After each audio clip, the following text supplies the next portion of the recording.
Thrills, chills, and nostalgic feels. The Disney Channel original movies, or DCOMs for short, that we're reviewing today have a special place in the hearts of many. We aren't just reviewing ordinary DCOM classics like The Cheetah Girls, Get a Clue, Johnny Tsunami, Brink, or Smart House. No, today we will review the scariest DCOMs, or at least that's what they were going for, that most likely left us with some underlying childhood trauma. These Disney produced films went above and beyond to spook 9-year-olds before their bedtime. These films were also great alternatives for the more mature, scarier content that kids couldn't watch. So sit back, grab a snack, and let's get spooky. Phantom of the Megaplex. Okay, first let's get settled. I haven't watched this movie in years. It's starting. Here we go. Spooky organ music. Oh, they mentioned Phantom of the Opera. That's pretty cool that they mentioned the movie that they're imitating in the movie. Kind of reminds me of like parody films that were really popular early 2000s. Honestly, this movie was still pretty engaging. The main character, Pete, played by Taylor Hanley, provided some pretty good acting chops, to be honest. Granted, he does have some good titles attached to his filmography, such as The O.C., Touched by an Angel, Frasier, and he's still doing some acting today. The most recent film that I recognized was The Bird Box. The premise of The Phantom of the Megaplex is focused on Pete, a high school student that works at a movie theater. As the assistant manager, Pete has a lot of responsibilities and upholds very responsible values to himself. During the weekend of a big movie premiere, strange things start occurring. For example, the theater screening a movie called Fades to Black is having issues with the projector fading in and out. It's really making it hard for the viewers to watch the movie. Peter's younger brother advises him that someone is sabotaging the Megaplex during their big weekend. They start referring to the individual setting up these different pranks as the Phantom. And this relates back to the first ever film that was screened at the Megaplex, being Phantom of the Opera. The scene where the gumballs scatter all over the floor and Pete takes a hockey puck to hit them back in the trash can was very fun and over-exaggerated. It was really nostalgic seeing the characters in the film walking through this old 90s, early 2000s movie theater as well. Moments that showed the movie theater's environment was giving like liminal spaces vibes. You could pair some mall soft music to scenes where they just show the movie theater itself, and that would be like so relaxing. There weren't many jump scares whatsoever. The only scenes that were really trying to imply any sort of a jump scare is when they would find the manager of the Megaplex randomly tied up in weird situations. On the screen meter, I'm gonna rate this one a 0 out of 5. It was still pretty engaging though, surprisingly, for, you know, an older film. So for storytelling, I rate this one a 3 out of 5. Don't look under the bed. Standard in all children that we have this fear of something living under the bed. It's always under the bed or in the closet. So this movie, of course, takes that and exaggerates on it more. Let's just get this started. I'm rambling. It's like goblin hands. Those goblin hands reminded me of like the movie Us, or even really Freddy Krueger's hand. That's what the goblin hands look like at the beginning of this movie. There's some creep in her bedroom. Her name is Frances Bacon. Her middle name is Bacon. Who does that to a child? It's not like you're Kevin Bacon and you just were born into this name. They deliberately gave her the middle name Bacon. There's no doubt about it. Don't Look Under the Bed is more than likely one of the more scarier films on this list. I remember being genuinely terrified of this movie when I was younger. The makeup effects and costuming alone would give me nightmares when I was younger. When strange pranks are enacted on the town, such as everyone's alarm clocks being set to 7 a.m. randomly, or even the high school swimming pool being turned to gelatin. Protagonist Frances is framed for those pranks and wants to find a solution. She starts to notice this guy Larry is following her. When Frances tries to express to everyone that this guy Larry is following her and more than likely the one planning the pranks, no one else can see him. She's the only one who is able to talk to him and the only one who is able to see him. A couple of the scenes that came off as jump scares were pretty good. Was a scene with a mailbox of a pig that slightly turns as Frances walks away. There was also this scene where Frances walks up to school and the entire student body is frozen in place. And that's something that we even see in scary movies today that are made, where if you're walking in a certain place and everyone's just like, that's really scary to me. And moments like this were very eerie. Movies that don't have to always rely on jump scares, but can get the point across of just being eerie, are always really good. If they can just be effective by providing an eerie scene, that's enough to get audiences going. There were also scenes where random goblin hands would just jump out of nowhere. They would either jump out of a closet or jump out of a screen. That was also something else that, you know, would have scared a younger one if they were watching. Probably scared me. Frances decides to partner up with Larry as the pranks begin to worsen, and her reputation goes down the drain along with that. They eventually discover that the pranks are being pulled by the boogeyman, so of course no one is going to believe that story. And let me just say, the actor playing Larry, his name is Ty Hodges, he executed in this film. I remember him from Even Stevens, and he was a really great actor on that show as well. With this movie, same thing. Ty Hodges stills every scene. He knows how to really engage your audience, whether that's him just trying to come off as creepy or him being comedic. His acting skills go above and beyond for a Disney film, and he also has some very quotable lines. But back to the makeup effects, the long exaggerated nails, wrinkly skin, and sharp teeth were giving haunted houses kind of vibe. The most popular haunted house in Atlanta is called Netherworld. The Netherworld, I think it's called Netherworld. And yeah, it was getting like, you paid, you know, a good buck for a haunted house kind of. At times it did come off kind of cheesy, but that's what adds to the character of it, and being that it came out when it did, it makes sense. On the screen meter, I would rate this one, I'd say a 3 out of 5. I have written here that I wrote a 2 out of 5, but to be honest, it's probably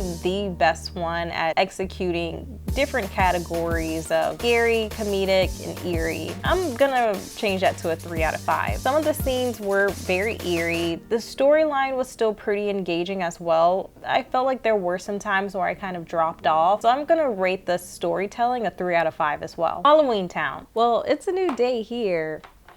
Damn pen. Well, it's a new day here. Yesterday, it started to get dark and I didn't really feel like continuing. Now that I was scared or anything, I can handle it. I wanted to kind of have the same lighting for the past scenes where I'm actually reacting to some of the movie shots. So I pressed play to watch Halloween Town and my TV just turned off and was like, we're not watching it again. You want to watch Halloween Town again? All right, starts with the pumpkin. The pumpkin that's the center of the Halloween Town. Spoiler. Debbie Reynolds. For those of you that don't know, Debbie Reynolds was Carrie Fisher's mother, and we all know Carrie Fisher as Princess Leia from Star Wars, and Carrie Fisher is the mother to Billie Lourd, who you may know from American Horror Story and then also Scream Queens. Yes, Halloween Town. We need to watch Halloween Town. It's the first movie that a lot of people think of when they think of spooky or Halloween themed movies. So of course we have to have this one on this list. So something that I realized as well about this movie, this is the second film to highlight a single parent family, and it's a mom that's ahead of the household. Way to go, Disney. I mean, way to be ahead of your time. Showing more diverse family stories, even though we weren't fully diverse. At least showing the range of family situations was really good and ahead of their time for a Disney movie in the 90s. And also coming from a person who was raised by a single mother as well. I think that's pretty badass that they had that. But this movie, Halloween Town, they had a single mom, and also too in Phantom of the Megaplex. Halloween Town follows the Cromwell family. At first it seems like they live a normal life until Grandma comes to visit. And when she comes to visit,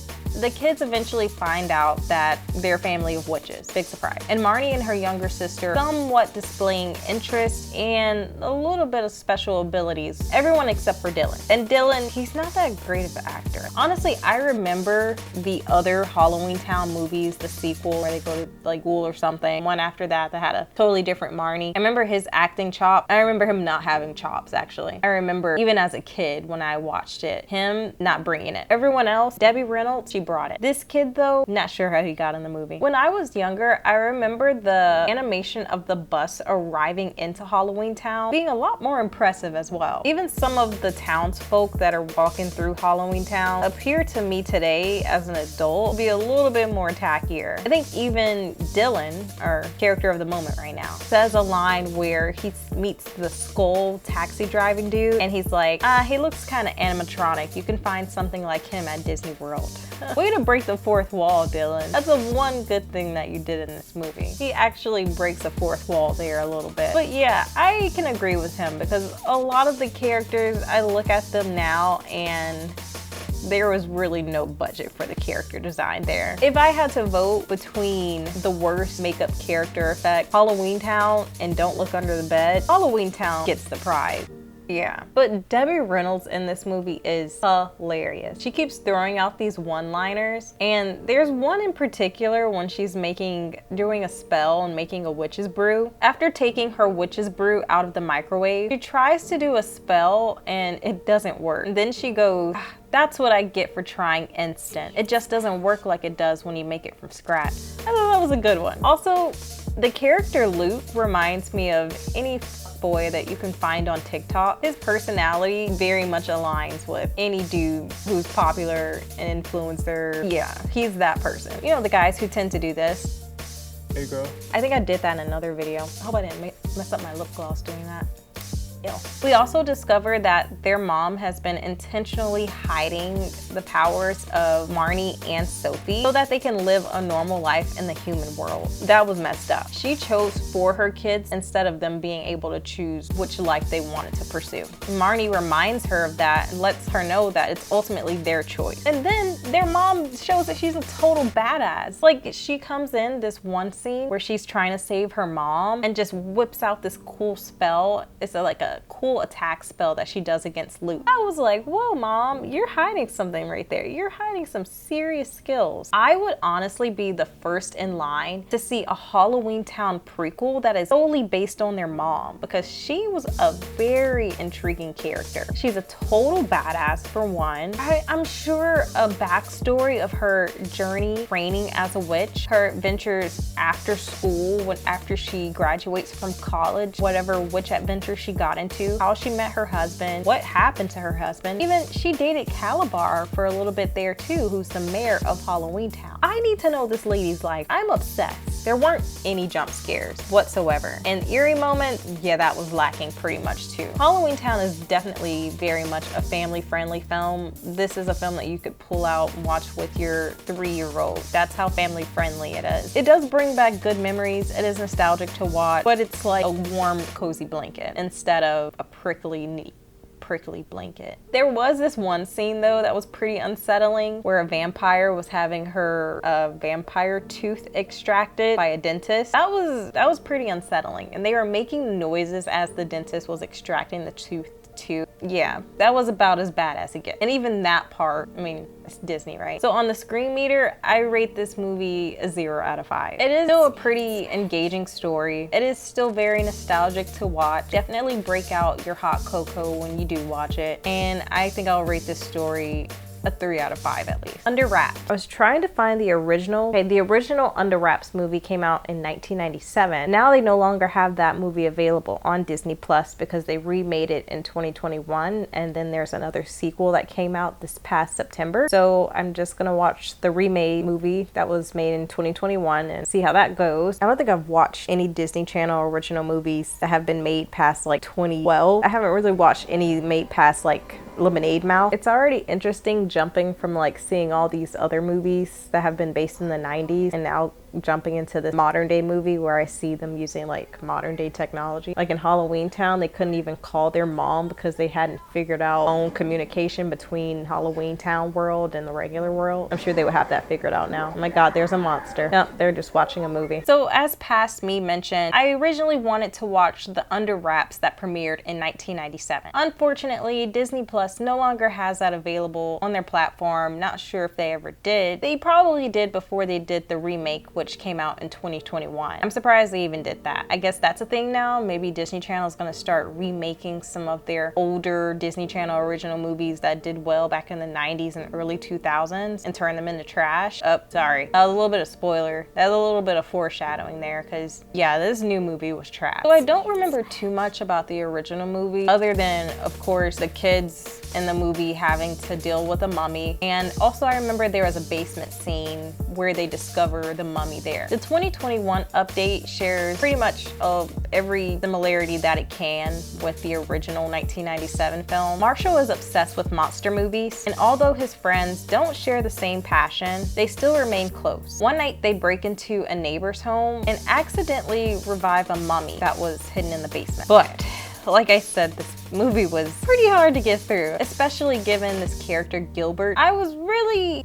His voice, he had a very off-putting voice. In between his voice and the ongoing goofy shenanigans of the mummy, it was a lot. I'm seeing this pattern where Disney Channel takes a lot of elements that tend to be spooky. I mean, even think about how they took a lot of old fairy tales and folklore and readapted them into these kid-friendly movies. Same thing with a lot of the Disney Channel original movies on this list. They take elements that are seemingly spooky, like mummies and vampires, and they turn it into just a goofy comedy that tends to be a little too over-exaggerated. The movie doesn't aim to spook whatsoever. Instead, it really pokes fun at the troubles that the kids have while trying to return the mummy to his resting place alongside his soulmate. On the screen meter, I rate this movie a 0 out of 5. You can definitely watch this one with your kids, just like Halloween Town. I don't think the adult will like it very much though. I didn't really find this movie to be that engaging. I'm sure the 1997 one was a lot better, but for the storytelling on this one, because it was just over the top, goofy, and Dude Gilbert, I'm gonna have to rate the storytelling on this one a 1 out of 5. But apparently this movie was successful enough that it received a sequel. It also received a 50% on Rotten Tomatoes, so twitches. But already I have the screen paused right here. The CGI, wow, not the greatest. Another Disney original classic. Although audiences preferred the sequel, we're gonna watch the original and I'll have to watch the sequel like some other time. I've seen the sequel. I just haven't seen it since it originally premiered. Disney Channel showed Tia and Tamara a little bit of love, and it's probably after they saw how successful the view rate was for Sister Sister reruns. This was probably the best era of Disney Channel where they used to just have reruns of Boy Meets World, Sister Sister, and this was before they decided to solely show Disney Channel original produced content. Twitches follows Alexandra and Cameron. The two girls just turned 21 and discover that they are twins. I found it hilarious how they used the initial meeting scene from the first episode of Sister Sister in this movie. They pretty much applied the same format, and I don't know if that was like a nod to viewers and fans who watch Sister Sister so we could be like, oh, we see what you did there. Or if the writers were just too lazy and were like, oh, we love that scene so much in Sister Sister, let's just do that again. The twins meet in a retail store where Alexandra goes to shop and Cameron goes to inquire about an open position. She gets that position and starts working it the same exact day, which I thought was really weird. Congratulations, you're hired. Okay. That's a trope that I see in a lot of old movies where the character will go in inquiring about a job, and then right away or immediately the person who is in charge of the restaurant or establishment is like, you got the job. Here are the dishes, go start washing. okay, where's my training? Where's my uniform? You don't even know my bank account information. How am I gonna get paid? Please comment below if this is a situation that you've been in before, if this is pretty common in real life, or if it's definitely just a movie trope. The girls discover that they are witches from the magical dimension of Coventry and are wanted by an evil entity only known as the Darkness. The premise of the movie has a lot of great quality. If you take a step back and look at just the plot, it's pretty interesting. Two twin witches that rediscover one another in an alternate universe that were hidden away to be protected from an evil entity that plans on using their power. Yeah, that's pretty interesting. But the execution, y'all, not the greatest execution. And like I mentioned, I hear a lot of great things about the sequel. There are little to no jump scares in this film, other than maybe some scenes where the darkness appears and they try to provide more of an eeriness. Like what comes to mind is there are some scenes where the darkness makes these really eerie looking faces, enough to haunt your nightmares at least. And yeah, that can be a little unsettling. On the scream meter, I'm gonna rate this one a 1 out of 5 because they really don't aim for jump scares or any type of eeriness in this. However, the storyline, like I mentioned, great plot, execution, not that great. So for storytelling, I'll at least give this one a 2 out of 5. And just to go over some honorable mentions that I was not able to watch for this episode because this would have been a very, very long drawn out video if I had. But I just like to bring up, in case you are interested in rewatching some old Disney Channel original movies. Mom's Date with a Vampire. This film stars Caroline Rhea, who you may know as Hilda Spellman from Sabrina the Teenage Witch. Susie Q. This movie came out in 1996 and follows a dead teenager. She reappears who's living in her old house and can only be seen, and this also too was not a Disney Channel original movie, it was a Disney Channel premiere film. Now You See It was another good film that starred Alison Mashaka. So for the scariest film on this list, we are going to give it to Don't Look Under the Bed. Don't Look Under the Bed perfectly blends comedy, eeriness, and jump scares that are and they're pretty family friendly.